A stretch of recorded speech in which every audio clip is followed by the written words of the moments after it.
પુષ્પા 2 ફિલ્મે રિલીઝ થતાં જ કરોડો રૂપિયાની કમાણી કરી. આ મૂવીના શૂટિંગમાં ઘણા એવા લોકેશન છે જે લોકેશન જોઈને દર્શકો વિચારતા થઈ ગયા કે આવી જગ્યાઓ ક્યાં છે.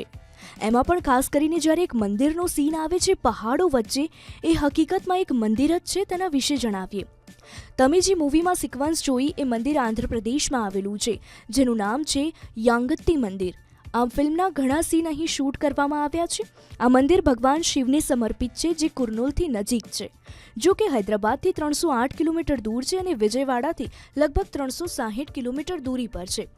એવું કહેવાય છે કે અહીં નંદીની જે મૂર્તિ છે તે દિવસે દિવસે વધી રહી છે, જેને લઈને મંદિરના આસપાસના સ્તંભ પણ હટાવવામાં આવ્યા હતા. આ સિવાય પુષ્પા 2 ફિલ્માંકનના અન્ય લોકેશનની વાત કરીએ તો 2023માં હૈદરાબાદની રામોજી ફિલ્મ સિટીમાં શૂટિંગ કરવામાં આવ્યું. ત્યારબાદ યાંગત્તી મંદિરમાં શૂટિંગ થયું અને આ ઉપરાંત ઓડિશાના મલકાનગિરી જંગલમાં આ મૂવીના સીન શૂટ કરવામાં આવ્યા હતા. એટલે ટૂંકમાં કહીએ તો મૂવીનું મહત્વનું શૂટિંગ હૈદરાબાદ, વિશાખાપટ્ટનમ, યાંગત્તી ટેમ્પ અને ઓડિશાના જંગલોમાં કરાયું છે. આ ઉપરાંત જાપાન અને મલેશિયાના જે સીન જોવા મળે છે તમામ સેટ રામોજી ફિલ્મ સિટીમાં ઊભા કરવામાં આવ્યા હતા.